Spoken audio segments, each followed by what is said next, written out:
तो पिछले वाले वीडियो में हमने ये देखा कि डाइपोल क्या होता है, इलेक्ट्रिक डाइपोल का डिफरेंट टर्म्स के बारे में हमने डिस्कशन किया। और वो टर्म्स में मैं एक बार 5 मिनट फिर से डिस्कशन कर देता हूँ। सबसे पहला हो गया व्हाट इज इलेक्ट्रिक डाइपोल। तो इलेक्ट्रिक डाइपोल मतलब होता है when two equal and opposite charges are separated by very small distance apart, या when two equal and opposite charges are separated by some distance apart, then the combination is called a dipole. Okay, यदि मैं एक word बोलता हूं कि net charge of a dipole, यदि मैंने सवाल पूछा what is the net charge of a dipole, तो अभी हमने पढ़ा कि एक डाइपोल में जितना पॉजिटिव चार्ज होता है उतना ही नेगेटिव चार्ज होना चाहिए, इक्वल एंड ऑपोजिट नेचर का होना चाहिए। तो फिर नेट निकालेंगे तो कॉम्बिनेशन, टोटल कॉम्बिनेशन का नेट चार्ज यदि बोलो तो पॉजिटिव जितना है नेगेटिव उतना ही है, टोटल चार्ज एडिटिव होता है तो 0 हो जाएगा। तो मतलब मैं बोल सकता हूँ डाइपोल का नेट चार्ज का वैल्यू 0 होता है। एक टर्म एक्स्ट्रा था, इसको ध्यान रखना। नेक्स्ट हो गया कि एक डाइपोल में और क्या क्या पॉइंट्स हम इसको डिस्कशन कर सकते हैं। एक्सियल लाइन बता दिया था, इक्वेटोरियल लाइन बता दिया था, सेंटर ऑफ डाइपोल बता रखा था ऑलरेडी। उसके बाद में नेक्स्ट क्या बोलते हैं उसको, डाइपोलर लेंथ डिस्कशन कर लिए थे। तो अब जरा याद रखना, एक्सियल लाइन को एक और नाम भी बोलते हैं, उसको बोला जाता है and on side, END, and on side. Questions में कंफ्यूज करता है तो कभी कभी एंड ऑन साइड हो गया। एक्सियल लाइन को एंड ऑन साइड बोल दिया जाता है, और इक्वेटोरियल लाइन को बोला जाता है ब्रॉड साइड ऑन या ब्रॉड ऑन साइड, इस तरह से बोला जाता है। सारे टर्म क्लियर है, देखें तो देख लो पिछला वीडियो। उसके बाद नेक्स्ट हो गया तुम्हारा आज का हमारा टॉपिक है, उसी से आगे एक डाइपोल का एक इंपॉर्टेंट कैरेक्टर होता है, that is called dipole moment. फिर से बोल रहा हूं, एक डाइपोल का, एक इलेक्ट्रिक डाइपोल का एक इंपॉर्टेंट टर्म्स होता है या इंपॉर्टेंट कैरेक्टरिस्टिक्स होता है, that is called dipole moment. ये डाइपोल मोमेंट क्या होता है, इसको 5 मिनट में डिस्कशन करते हैं। तो मान ली हो गया हमारा एक डाइपोल बना लेते हैं, ये हो गया पॉजिटिव चार्ज Q और उतना ही अमाउंट का नेगेटिव चार्ज हो गया -Q। मैं ऊपर चार्ज लिख देता हूं, और दोनों को सेपरेट कर दिया है ना, और दोनों का बीचों बीच वाला पॉइंट को हम क्या बोलते हैं, सेंटर ऑफ डाइपोल। और यहां से यहां का दूरी में L लिया था, यहां से पॉजिटिव का दूरी L ले लिया हूं, तो टोटल दोनों चार्ज के बीच में जो गैप बन गया that is 2L, this is called dipolar length.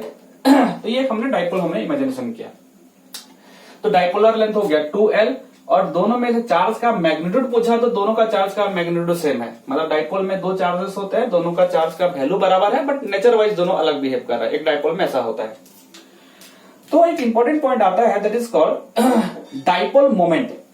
तो डाइपोल मोमेंट, हर डाइपोल का अपना अपना एक स्पेसिफिक डाइपोल मोमेंट होता है। पहले डाइपोल मोमेंट क्या होता है समझ लेते हैं। Dipole moment is nothing but it is the product of, okay, it is the product of charge of a dipole, ठीक है, एंड डाइपोलर लेंथ।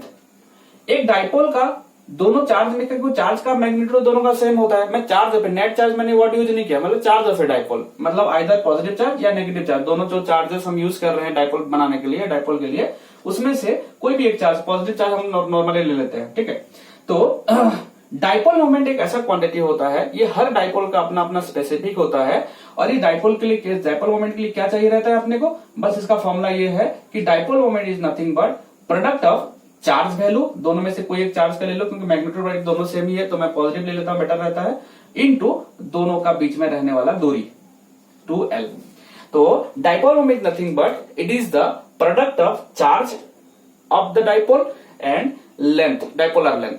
ये दोनों का प्रोडक्ट जो नया क्वांटिटी डेवलप्ड हुआ, this is called dipole moment. कुछ ज्यादा दिमाग लगाना नहीं है। डाइपोल मोमेंट एक हमने टर्म एक्स्ट्रा सजेस्ट किया, एक डाइपोल को बारे में समझाने के लिए, एक डाइपोल को स्पेसिफाई करने के लिए हमने क्या किया, एक टर्म डेवलप किया, that is called dipole moment. और ये हर इलेक्ट्रिक डाइपोल के लिए रहता है, हर एक अपना अपना स्पेसिफिक डाइपोल मोमेंट रखता है। ओके, जब हम केमिस्ट्री में बॉन्ड लेंथ ये सब पढ़ेंगे तो वहां पे polar bond, polar non polar molecule पढ़ने के दौरान हम इस तरह का डाइपोल का यूज करते हैं। मतलब बिकॉज हर पोलर मॉलिक्यूल जो होते हैं, या हम बोल सकते हैं पोलर बॉन्ड यदि है तो डेफिनेटली चार्ज का उसमें भी सेपरेशन होता है। याद करो, जैसे मैंने बोला कि नहीं, सोडियम और क्लोरीन, या मान लो कोई हाइड्रोजन और फ्लोरीन मान के चलो, तो फ्लोरीन इधर ले लेता हूँ, हाइड्रोजन इधर ले लेता हूँ, इलेक्ट्रॉन शेयर करेंगे तो शेयर इलेक्ट्रॉन क्या होगा, फ्लोरीन की तरफ हल्का हल्का शिफ्ट होना शुरू कर जाएगा। हम बोलते हैं क्यों शिफ्ट हो रहा है, तो मैंने इसके बारे में डिटेल एक्सप्लेनेशन दिया था, पर फिर से एक बार बोल दे रहा हूँ कि न्यूक्लियस क्या करता है, फ्लोरीन क्या करता है, हाईली इलेक्ट्रोनेगेटिव है, इसका न्यूक्लियस क्या करता है, शेयर इलेक्ट्रॉन को अपने साइड खींचता है। इस कारण से फ्लोरीन में आ जाता है पार्शियल नेगेटिव चार्ज और हाइड्रोजन में आ जाता है पार्शियल पॉजिटिव चार्ज। जितना नेगेटिव फ्लोरीन में आएगा उतना ही पॉजिटिव तुम्हारा क्या आएगा, हाइड्रोजन के ऊपर आएगा। मतलब ये दोनों एक मॉलिक्यूल तो बने हैं, फ्लोरीन और हाइड्रोजन मिल करके, याद करो फ्लोरीन और हाइड्रोजन मिल करके, यदि मैं फ्लोरीन को F यहाँ पे लिखा, फ्लोरीन का एटम बना लेता हूँ F, और यहाँ पे हाइड्रोजन हो गया, इसका एटम बना दिया। इलेक्ट्रॉन शेयर करे बीच में, और शेयर करने के बाद क्योंकि फ्लोरीन का बहुत ज्यादा इलेक्ट्रोनेगेटिविटी होता है, मतलब उसका न्यूक्लियस काफी ज्यादा पावरफुल होता है, उन इलेक्ट्रॉन को, शेयर इलेक्ट्रॉन को अपने साइड खींच देगा, जिस कारण से फ्लोरीन के ऊपर हल्का negative charge, partial negative charge develop हो जाएगा, और हाइड्रोजन के ऊपर में पार्शियल पॉजिटिव चार्ज डेवलप हो जाएगा, इलेक्ट्रॉन वहां से चले गया। इस कारण से ये जो कॉम्बिनेशन बना है, देखो तो ये कॉम्बिनेशन भी एक डाइपोल ही है, और क्योंकि चार्ज से रिलेटेड है, that is electric dipole. Okay, अब हम लोग क्या करेंगे, दोनों का सेंटर टू सेंटर, मतलब फ्लोरीन एटम का सेंटर से लेकर के हाइड्रोजन एटम का सेंटर के बीच में जो गैप बनेगा, this is called dipolar length 2L। तो कितना चार्ज डेवलप्ड हुआ और कितना तुम्हारा डाइपोलर लेंथ है, दोनों को मल्टीप्लाई कर देंगे तो एक क्वांटिटी मिलेगा जो कि डिसाइड करता है इसका पोलरिटी के बारे में, कि बॉन्ड कितना, ये बॉन्ड कितना पोलर है। हम लोग बहुत सारा ने पोलर मॉलिक्यूल है, पोलर बॉन्ड है, ये वर्ड यूज करते हैं, लेकिन उसको कितना पोलर है, कितना अमाउंट का उसका पोलरिटी है, वो हम लोग डाइपोल मोमेंट के माध्यम से रिप्रेजेंट करते हैं। मैं बोला एक मॉलिक्यूल का डाइपोल मोमेंट ज्यादा है, मतलब डेफिनेटली डाइपोल मोमेंट ज्यादा होने का मतलब चार्ज का सेपरेशन बहुत ज्यादा हो गया है ना, या गैप ज्यादा है, या ऐसा कुछ मान सकते हो, ठीक है। ओके तो अब हम एक काम करते हैं, डाइपोल मोमेंट के बारे में जरा सा कुछ इंपॉर्टेंट पॉइंट्स को क्लियर करते हैं। याद रखना, सब पोलर मॉलिक्यूल में इस तरह का डाइपोल मोमेंट हम लोग, मतलब उसमें डाइपोल जनरेट होता है, और वो डाइपोल को समझने के लिए हम डाइपोल मोमेंट का एक क्वांटिटी हमने डिसाइड किया है कि कितना अमाउंट का पोलरिटी उसमें आया हुआ है।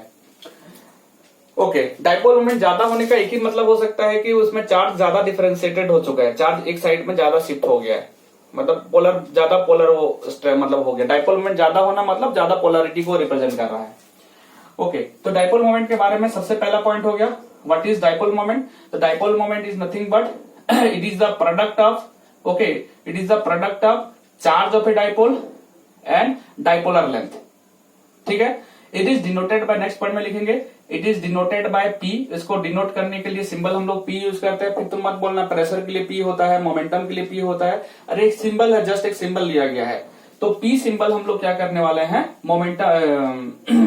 डाइपोल मोमेंट के लिए हम लोग यूज करने वाले हैं।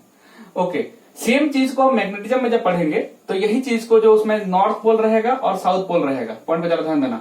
मैग्नेट में क्या होता है, नॉर्थ पोल होता है, साउथ पोल होता है, तो नॉर्थ पोल और साउथ पोल मिलकर के एक डाइपोल, मैग्नेटिक डाइपोल बनाया हुआ है, और वो मैग्नेटिक डाइपोल का दोनों पोल का स्ट्रेंथ, नॉर्थ पोल का स्ट्रेंथ जितना होता है, साउथ पोल का भी स्ट्रेंथ उतना ही होता है एक मैग्नेट का।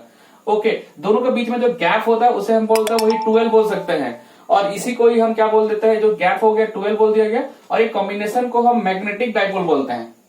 इसमें इलेक्ट्रिक डाइपोल बोल रहे हैं, वहां पे मैग्नेटिक डाइपोल बोला जाता है। ओके, यहाँ पे हमने डेवलप किया है मैग्नेटिक, एक डाइपोल मोमेंट बोल के एक टर्म डेवलप किया है। किसी भी इलेक्ट्रिक डाइपोल को ज्यादा डिटेल में समझने के लिए हमने इलेक्ट्रिक डाइपोल का एक क्वांटिटी हमने बनाया है। उसी प्रकार से मैग्नेट कितना स्ट्रांग है या कितना पावरफुल मैग्नेटिक फील्ड बना सकता है, उसको समझने के लिए हमने मैग्नेटिक मोमेंट, याद रखना, यहाँ पे डाइपोल मोमेंट बोलते हैं, और मैग्नेट वाला केस में उसको मैग्नेटिक मोमेंट बोला, सेम क्वांटिटी को, उसके लिए अलग से हम डिस्कशन करेंगे। तो पहले मैं फिर से एक बार बोल दे रहा हूँ, what is the meaning of electric dipole, what is the meaning of dipole moment. तो dipole moment is the product of charge of the dipole and dipolar length. पहला पॉइंट हो गया। दूसरा पॉइंट हो गया, it is denoted by P, इसको हम P letter से शो करते हैं, और इसको P के लिए फॉर्मूला हो गया P equal to Q into 2L। याद रखना, ये एक वेक्टर क्वांटिटी होता है। डाइपोल मोमेंट को हमने वेक्टर की तरह ट्रीट किया है, और इसका डायरेक्शन याद रखना, मैं इसके फिलहाल एन कैप साइड में जोड़ दे रहा हूँ, P equal to Q into 2L n cap. और याद रखना में इंपॉर्टेंट चीज है, ये वेक्टर क्वांटिटी होता है तो इसका डायरेक्शन भी होना चाहिए, तो इसका डायरेक्शन को हम मान के चलते हैं negative charge to positive charge. याद रखना, फिजिक्स में डाइपोल मोमेंट का डायरेक्शन होता है negative charge to positive charge. Dipole moment का डायरेक्शन होता है negative charge to positive charge of a dipole. Okay, तो डाइपोल मोमेंट एक वेक्टर क्वांटिटी होता है, और इसका डायरेक्शन को सभी टाइम मान के चलते हैं, डाइपोल का नेगेटिव से पॉजिटिव की तरफ हम इसका डायरेक्शन को देते हैं सभी टाइम में। नेक्स्ट, इसका यूनिट एंड डायमेंशन फॉर्मूला तो बन चुका है। What is the unit and dimension of the dipole moment, आराम से निकल जाएगा। पहले देखो तो डाइपोल मोमेंट का यूनिट क्या बनने वाला है, तो ये चार्ज हो गया। ऐसा यूनिट में चार्ज का क्या होता है, कूलम होता है, और डिस्टेंस के लिए हम लोग मीटर का यूज करते हैं, लेंथ, तो coulomb into metre, that means dipole moment is measure in coulomb in metre. लेकिन केमिस्ट्री में यही चीज के लिए डिवाई बोल के एक टॉपिक डिवाई बोल के एक यूनिट देके रखा हुआ है।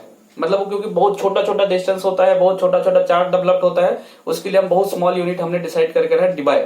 लेकिन यहाँ पे तुम्हारा कूलम इंटू मीटर ये होता है हमारा unit of dipole moment, coulomb metre. चौथा number point, what is the dimensional formula of dipole moment. तो डायमेंशनल आराम से निकाल सकते हैं। चार्ज का डायमेंशन क्या होता है, A1 T1 होता है, और लेंथ 2L है, लेंथ ही तो है, तो इसका डायमेंशन L1, सॉल्व कर देंगे तो हो जाएगा A1 T1 L1। इसको स्टैंडर्ड में लिखना चाहोगे तो M0 L1 T1 A1। This is the dimensional formula of dipole moment. तो यहां तक ये हम लोग समझ गए कि डाइपोल मोमेंट क्या होता है, और ये बहुत जगह में हमारा काम आने वाला है। तो डाइपोल मोमेंट से हमको ये पता लगता है कि एक डाइपोल एक्चुअल में कितना ज्यादा पोलैरिटी क्रिएट किया, या सिंपली एक डाइपोल में कितना ज्यादा चार्ज डेवलप्ड हुआ है, या कितना ज्यादा उसका डिस्टेंस है, उसको दोनों चार्ज के बीच में ये समझाने के लिए हमने क्या किया है, डाइपोल मोमेंट टर्म जनरेट किया है। Okay, next.